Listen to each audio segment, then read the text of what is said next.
Thank you, Tom. And I appreciate being here. I see a number of familiar faces out there, and look forward to going over a couple of different items with the group today. And from my perspective, I like to keep these sort of discussions as informal as possible. So I know we're on a time schedule, but if there's questions that come up as I move through the material that I'm going to be discussing this evening, I'm happy to take questions right away, and then hopefully we'll have a little bit of time at the end as well. What I'm hoping to go over this evening is a couple things. One, and to start out with, is a discussion about levy limits, and these have been in place for some time. And the most important part, I think, of this discussion will be focused on some strategies to manage the impact and the limitations of levy limits. From there, as Tom had mentioned, one of the things that Ehlers is very involved with is financing of projects for municipalities.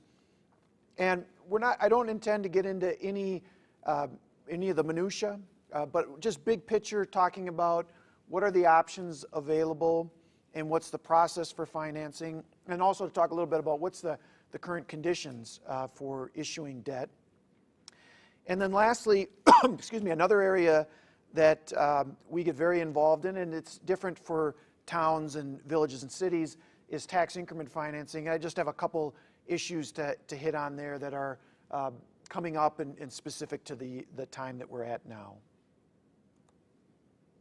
All right. So starting out with levy limits, and it doesn't seem like it's really that long ago, but it is. These were initially put into place in the levies that municipalities were doing in 2005 for collection in 2006. And as many of you are probably aware, the law has changed in numerous ways since that point in time. And currently, the current limit that you have as municipalities is last year's actual levy, but then it can be increased by a percentage equal to the net new construction that your community achieved in the previous year. But if that is zero, you are limited to zero. There isn't a minimum percentage increase that you get. Now, as I'd mentioned, tax increment financing, if you're a community that has a tax increment district that has successfully completed its goals and is now closing, the levy limit does allow the ability to take advantage of that to increase your levy to some degree, but some of that return of the tax base and growth of the tax base from moving a tax increment district from being a separate fund back to the general fund of your municipality needs to be directed to property tax relief. And there's also a number of adjustments that are allowable under the worksheet that you are asked to complete each year and supply to the state. And we'll touch on some of those this evening. Now, there's a couple of carry forward options related to levy limits, and these are somewhat new. Those of you that have been involved with this as long as I have going back, there was a period of time where if you did not use your capacity, your total levy limit option that you had available to you, you could carry it over from year to year. Then we went to a much more restrictive time where that wasn't possible at all. And now, as the pendulum swings back and forth, we're at a point now where there are some ability to increase your levy by using capacity that you had available to you in past years but chose not to use. And there are two adjustments, A and R, that involve this ability to reach back to future capacity that you have and increase your levy because it is available to you. Now, the two carry forwards, though, are not just as simple as you had this capacity in the past and now you can take advantage of it and increase your levy because you didn't do that in previous years. So to start out with, in this chart, there's a couple different restrictions that are imposed on you and your ability to use these adjustments, again, that would allow you to increase your levy above the previous year's capacity and above the net new construction number that I mentioned earlier. On the one-year carry forward, there is a capped amount that it is at 1.5% of the previous year's actual levy.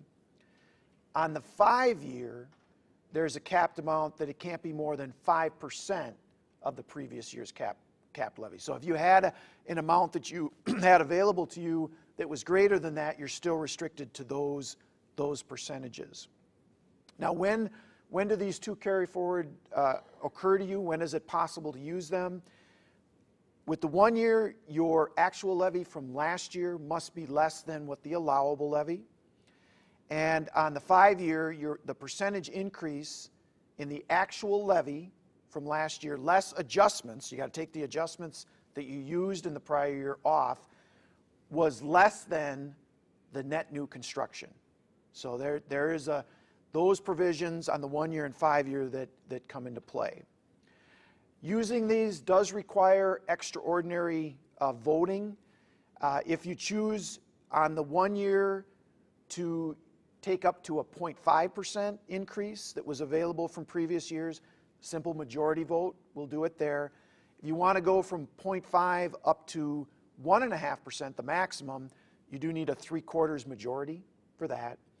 And on the 5-year, you do need a 2/3 majority. So it isn't, unless you're just taking the 0.5% on the 1 year, there is extraordinary voting requirements that are involved.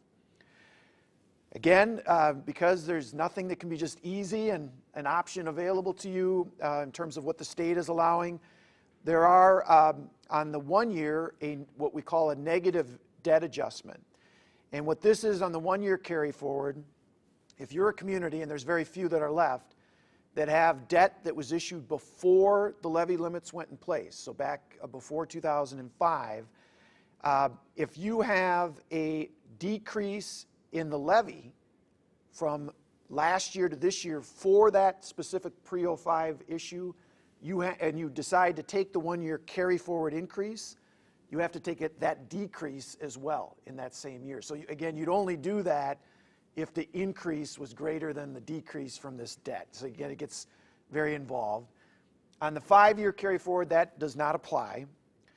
And then finally, to make the 5-year carry forward, again, a little bit more restrictive, they did add a provision that if you're a community that, I'll give you an example, if you did a debt issue this year in 2016, such that your total indebtedness, your general obligation indebtedness, is now higher than it was in 15, you can't use this. So again, these are available, but you can see that you got to kind of meander through to be able to take advantage of these. Now, the next couple of slides I'm going to go through have to do with adjustments to the levy limit worksheet that allow you to increase your levy. One of the common areas I get some questions on it is about joint fire departments. And if a joint fire department does an increase in the charges, which cause you to in order to fund it, you as a community, it's going to exceed your limit, can you raise your levy to meet that increase? And you can, but there's some conditions that are going to apply that you'll have to adhere to be able to do so. One is that the increase that you can take in this situation, so your joint fire department has increased their charges. That increase over the prior year cannot exceed the change in the consumer price index plus 2%. So you're limited on how much on this adjustment to the levy limit you can increase. And secondly, every governing body that's involved in this joint fire department must adopt a resolution in favor. So if you have 4 or 5 that are in the joint fire department and one of them doesn't, then all of them can't take it. So again, these sort of things, if you're going to try to have a strategy to use this sort of an exception, you can see where you better plan very early in the process so that everybody's in line, because you could get to the very end, and if one of the entities said, we're not doing it, you're out of luck. Another adjustment, and this is a negative adjustment, that came into play in 2013, budget year 2013, was a negative adjustment for what was deemed to be covered services.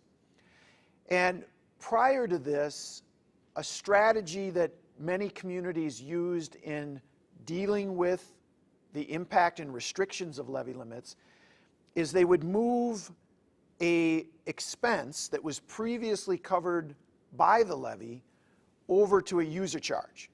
So as an example, if you did not have a stormwater utility, your community could create a stormwater utility, and expenses that you had previously charged to your levy, you would shift over to this new stormwater utility and they would be paid by a fee. By moving that over, you created capacity within the levy limit to levy for something else.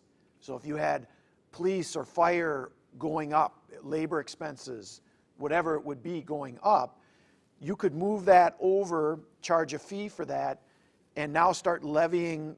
By moving that stormwater out, you've got capacity on your levy. You can increase it in order to support those expenses.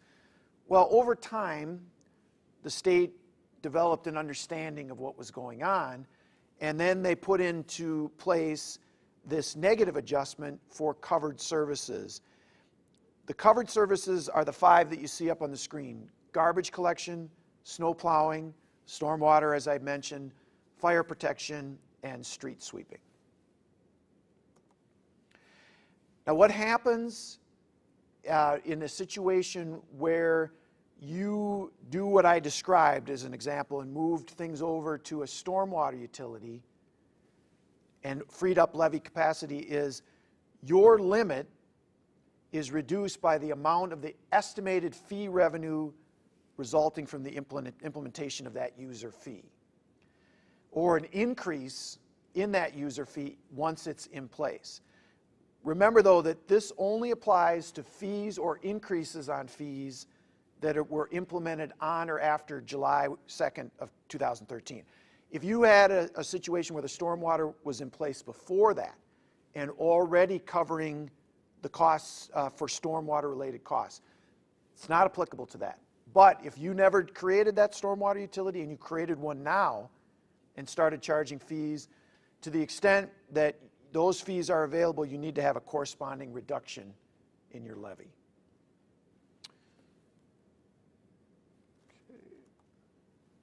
Now, you may have some questions. How broad is this application? Pilot payments that you have set up for the type of services that I talked about, those 5 covered services, it applies there as well. You can get out of this, so to speak, by approving a referendum. It's a process you'd have to go through to do so.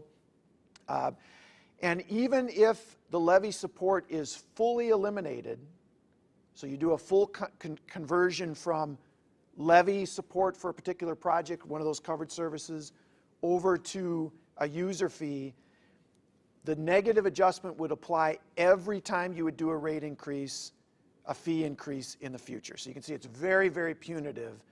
It makes it almost impossible to use that strategy I talked about at the beginning of really trying to use and shift a fee over.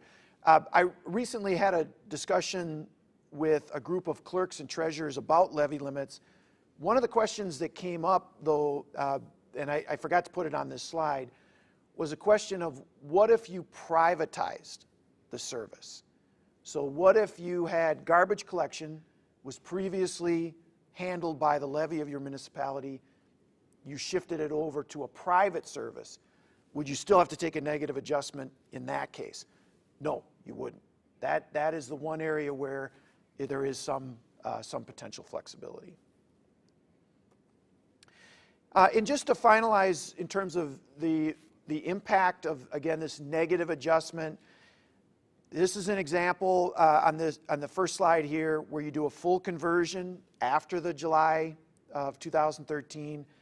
And you can see you move it from a current tax levy under 16 budget to a user charge, and you actually set your user charge to be generating $105,000 in revenues to pay for that.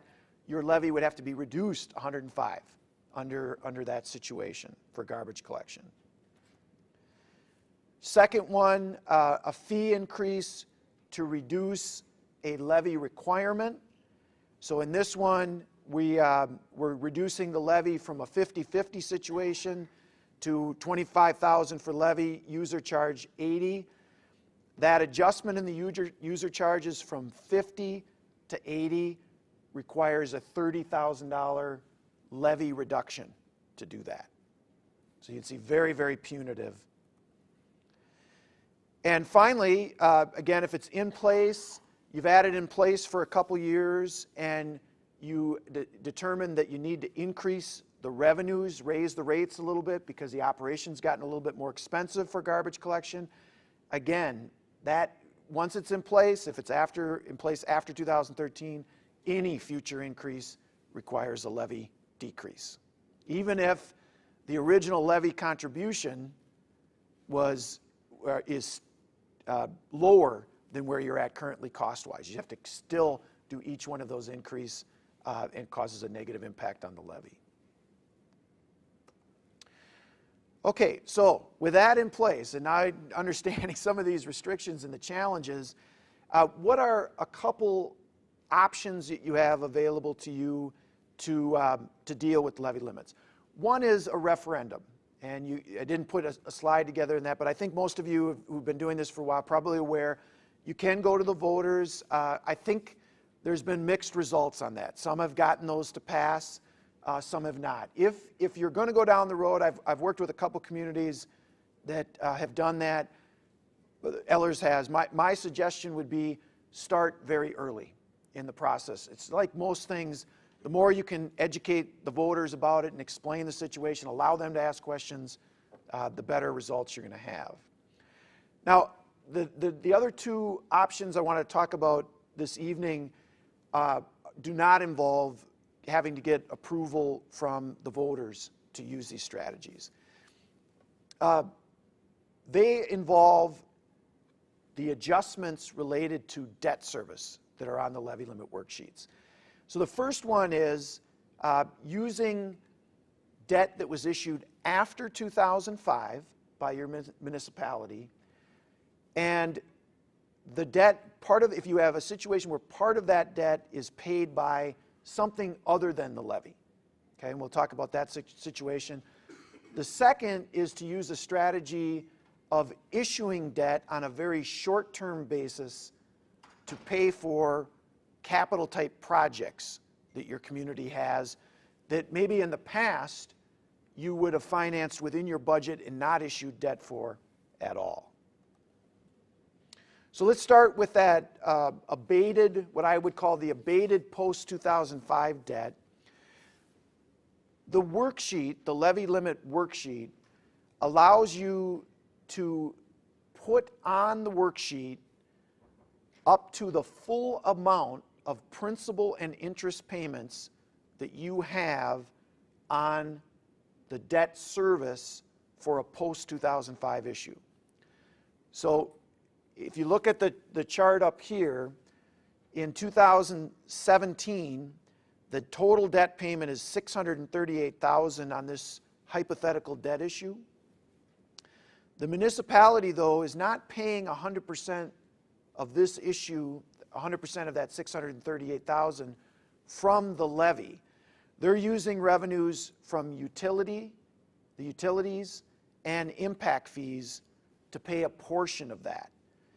And then the net amount after collecting those utility revenues and the impact fees is what the community is actually levying to pay back this particular debt issue. That abated levy, which is the sum of the utility revenues and the impact fees, you are allowed to put that on the worksheet and raise your levy and collect that additional amount, even though you are using the utility revenues and the impact fees to make the payments on the debt not that levy revenue. So you can collect that and use it for something else in your budget. Okay, any questions on that? So this could, I used utility revenues and impact fees in this example. Could be special assessments, could be tax increment district revenue. Any of those would fit and create that abated situation. Now, there's some things, of course, to think about, though, with this strategy. The advisability of claiming this, and the spot that you would do it on the worksheet is line E, of creating that greater than the actual need of payments that we should talk about and we'll talk about here. The main thing to think about is what are we using that money for, that capacity that is created because we're abating the levy. If we're using it for what I would describe as non-reoccurring, one-time projects, oftentimes maybe a capital project, that strategy can work. Where it can become problematic in the long run is if you're using it for an operating expense of your municipality. Because eventually, if we go back, you'll see that that total payment on the debt, eventually that debt issue is going to be paid off and go away. And if you have built into your overall budget that you need this abated levy capacity on the worksheet to pay for salaries or bills to operate your buildings, operating type health benefits, whatever it might be, at some point it's going to create a budget hole for you. So it's a good strategy, again, for capital or non-recurring type costs, one-time type costs. But again, if you implement it over a long period of time, you start doing it for recurring or operating type expenses, there may be a day of reckoning that comes on it, and you'll have a big budget hole at that point. The other option is what I would call the short-term financing strategy. I would say, in my experience with working with Wisconsin municipalities since levy limits have been put in place, is one of the unintended consequences of the levy limits is that many very short useful life assets that you have to fund, a police car, equipment, that public works equipment, fire equipment, things that you need but don't have a 10, 20-year useful life. Communities before levy limits could put those in their budget and pay cash for them. Levy, pay, done. What I've seen over time with levy limits being in place, those sorts of costs have moved more and more over into the borrowed realm. Because debt, the ability to issue debt and pay back the debt, is an adjustment to the levy limit if you use general obligation debt for that purpose. This strategy is one that is kind of in between. Instead of just saying, well, we got to issue debt for it, otherwise we can't pay for these, and we're going to pay that debt back over a 5-10-year period, what we are going to do as a community is we're going to issue the debt, but we're going to minimize how much interest we're going to have on that debt. So the strategy is that if you've got a list of capital projects that you need to fund for your community, and on this example, I got squad cars, a plow truck, and a staff vehicle as an example. Instead of financing those on a 5-year debt issue or a 10-year debt issue, you issue debt as you're going through your budget process, so right now. And instead of having a 10-year or 5-year amortization, you have maybe a 1-year amortization, or even maybe a 90 to 120-day amortization, so that you pay that debt issue off early next year in 2017. This is allowable under the rules of the levy limits to do, and instead of incurring 5 or 10 years worth of interest for those types of projects, you're incurring 90 to 120 days. So if you could just budget cash for this, in this example, it would be $385,000 in your budget, done. In this case, because you have to issue some debt, and for a short period of time, it's $385 plus $2,406 in interest for a total of $387. And that can go on an adjustment to your levy limit worksheet. You can levy it, you follow all the rules, but instead of paying long-term debt interest on those projects, you finance them on a very short period of time and comply with the levy limit rules. So any questions on that? Anybody doing that currently? I see more and more communities thinking about it because it's a, again, it's a, oh, sure. What's the shortest period? It doesn't say specifically in the law, but as this strategy has evolved, the opinion is that you have to allow at least enough time for the first tax year's collection to be actually collected. So you could not say the payment is due on January 2nd because taxes are payable through the end of January. And then there's also a settling period with them. Usually they go through a process before the dollars actually come back to the municipality. My recommendation would be March or April 1st, somewhere in that range.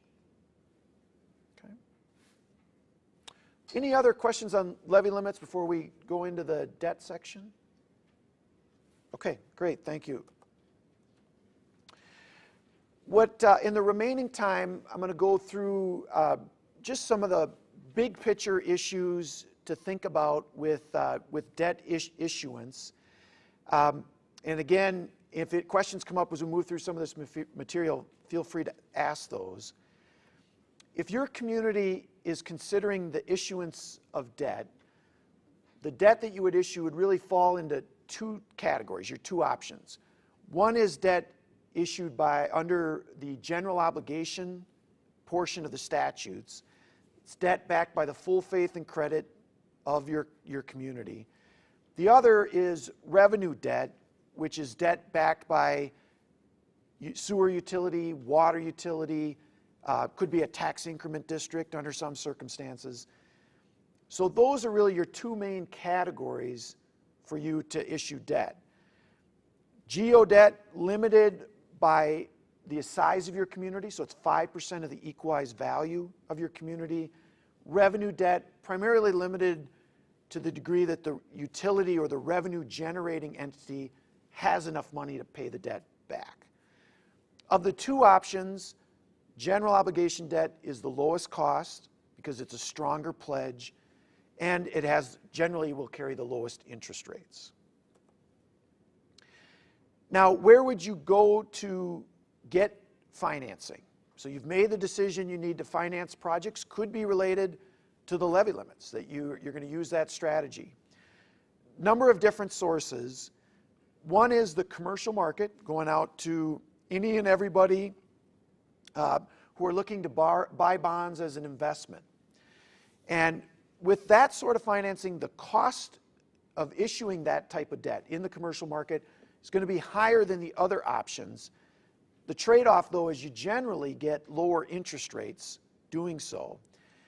The best fit for the financings going to the commercial market, a little bit larger size debt issues, I would say in the $750,000 at least, over $1 million. And when you're looking for debt that's going to be 10 years, maybe up to 20 years in length.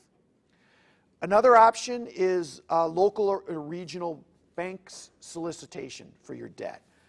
Typically, this option will result in a lower cost of issuance. But one restriction with working with local banks is generally they will have a term. Some are willing to go to 10 years, some will only go 5 or 3 years in length. So you may lose some flexibility in locking in a fixed rate, and with interest rates very low right now, that can be somewhat penalizing. So, but that is certainly an option, and in Wisconsin, there's a lot of activity. Banks are interested in municipal debt. Another option is the State Trust Fund Loan Program. Is anyone familiar with that program? Okay. That's a program by the Board of Commissioners of Public Lands, and they offer debt that can be on a fixed rate basis up to 20 years. Very flexible program. Interest rates range from 2.5% for shorter term debt, currently up to 3.5%. And the last two that I wanted to mention are sources of funds for debt issues that are primarily related to revenue debt issues. The state of Wisconsin offers 2 programs: safe drinking water for water utility projects that you need to do long-term debt for, clean water fund loan for sewer projects that you need to do long-term debt. Both offer very low interest rate, subsidized interest rate, long-term financing. There is a qualification process to go through to get the money.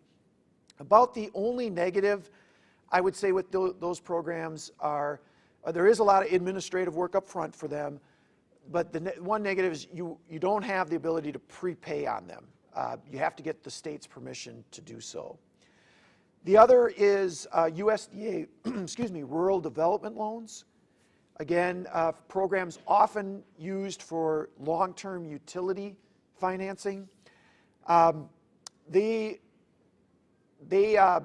only caution I would mention with this program, on the one side, you can prepay it at any time, which is nice flexibility. You can get grants often with it, but it's more of a strategy, is making sure that if you're going to pay something, putting together a plan to pay something over 40 years, that what you're paying over 40 years lasts 40 years. And if it's not going to last 40 years, that you strongly consider paying more to pay it off faster, because the worst thing you can end up having is having to replace, say, a treatment plant 25 years into a 40-year debt. You still got another 15 years to pay on the old plant. Now you got to issue new debt. So it can be very attractive, because by going out over 40 years, the annual costs are lower than if you're paying it back over 15 or 20 years. Same as a mortgage, 15-year home mortgage to a 30-year. But just make sure that that useful life of that asset is going to match up with the financing. Another point I wanted to mention for you to understand what your options are. When you do a debt issue, particularly local bank or commercial market debt issue, there's 2 approaches that you can use. My preference in most cases is that you use the competitive approach, where you put out the financing for bidders to bid on, and then you have them competing with one another in an effort to get the lowest cost you can on your financing. This works very well for very well understood debt issues, and I would say that's utility revenue issues and general obligation issues. The other option is the negotiated, where you select one party to negotiate a debt transaction with them. That can fit, and it usually fits, in my opinion, with financings that are a little bit more complicated. So if you have a revenue stream like a tax increment district that's not well understood, or a new utility revenue that's not well understood, that might be the better result. I often, if you're going to go the negotiated route, I often recommend doing a first step to select somebody on a competitive basis and then negotiate with them. So you still are hearing from more voices in those situations. Another point that I wanted to touch on in talking about debt, there's a common understanding that if I'm issuing debt as a governmental entity, that the debt is automatically exempt from taxes, federal income taxes. That is the case in most debt issues that you as a municipality would consider and would do, but it's not in all. So there's some things to think about when you're going to issue debt to make sure that you can do it on that tax-exempt basis to get the lowest rates, or if you've got to do it on a taxable basis, you understand why that is the case. So why would it be the case?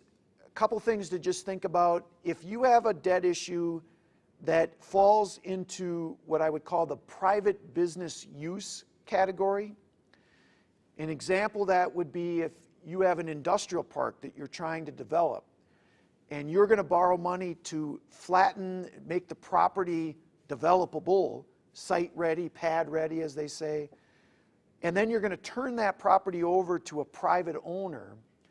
That site grading on a private, ultimately a private lot, would be an example of private business use. Okay? Another situation would be is if you, or if you had Baki Norman doing a development agreement for you as an example, on a development project, you're working, say, in a tax increment district, if in the provisions that your attorney is being asked to put a provision in there that if there's not enough revenues from, say, a tax increment district, there's a make-whole payment that has to come from the developer to make sure that the debt gets paid. I would call those a private payment or private security provision. Those can also cause debt to be taxable rather than tax exempt. That in and of itself isn't a bad thing, because a lot of times having those sort of provisions is worth having to pay a little bit higher interest rates on in a particular project. What's actually nice in this situation overall is, in order for debt to become taxable, both of those provisions need to be in place. So the project that you're financing has to be considered a private business project, site grading, and you have to have a private payment arrangement with the developer. If you have both of them, likely you're going to have to issue taxable debt. In another example, if you were doing street improvements in an infrastructure that are in the public right-of-way, but you were requiring the developer to have those payment provisions that they will make up if not enough revenues are available to pay the debt, in those situations, the debt would not have to be issued on a taxable basis. So if you're doing a development type project, I would encourage you to ask questions about these and make sure you're touching on them either with your attorney or your financial advisor, probably both, to make sure there's no surprises on how you're going to have to ultimately issue the debt, tax exempt or taxable. A couple other regulations to think about. Arbitrage you may have heard of. When you invest money that you borrow on a tax exempt basis until you need to spend it, there's a lot of rules about that. With interest rates, investment rates is low. They don't currently come into play, but it's something very much to be aware of. Not a lot of communities on this part of the state issue more than $10 million in debt in a calendar year. But if you go over $10 million, you issue what's called non-bank qualified debt. That can cost more because the interest rates end up being higher. So developing strategies to stay at or below $10 million can result in lower costs overall. And the other one that I see most commonly misunderstood is for tax-exempt debt, you cannot spend money from your general fund, as an example, and then decide a year later that you're going to reimburse yourself for those dollars. What you need to do is set up a declaration of intent when you spend those dollars up front that states we are reserving our ability to issue tax-exempt debt at a later date. This was put into place in the mid-'80s because there was communities going back 3-5 years and building back up their fund balance, issuing debt that was a long time ago. The federal government does everything they can to limit the amount of tax-exempt debt that gets issued, and this is one way they can do it, by making sure that you're not reaching back and issuing debt for projects that were done many, many years ago. A couple of state regulations on debt that I want to just spend a second on. If you do GO debt in Wisconsin, 20 years is the maximum payback. Revenue debt, you can go up to 40 years. Bonds and notes have the same pledge, but there's different terms. A note has to be paid back in 10 years. A bonds, you can go up to 20. And as I mentioned before, GO borrowing, lowest cost to you, most flexible, can be used for almost any project, limited to 5% of the equalized value of your community. Authorization of debt is different, whether you're a town, a city, or a village. Anyone care to guess who's got it easiest? Villages. Villages have the easiest path.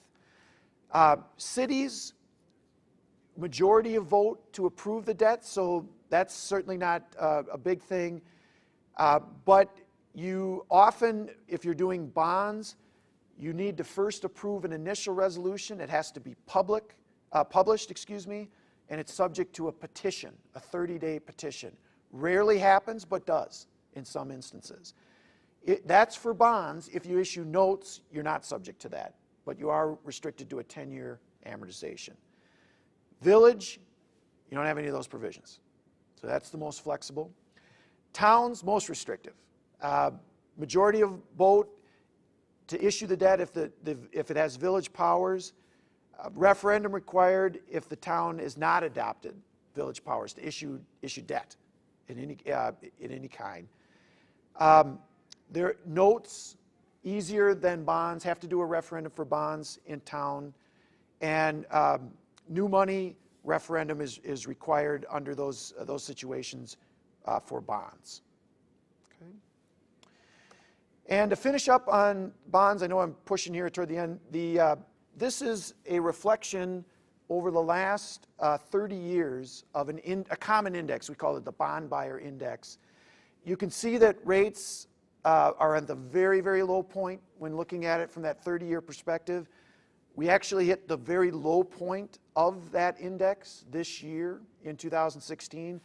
But you also note on the very end it's been going up lately. So rates are still at a very low point. And with that in mind, if you are as a community considering long-term debt, you're still in a very attractive market to do so. There was a comment about the election. We'll see what happens with the election. There could be some impact from that.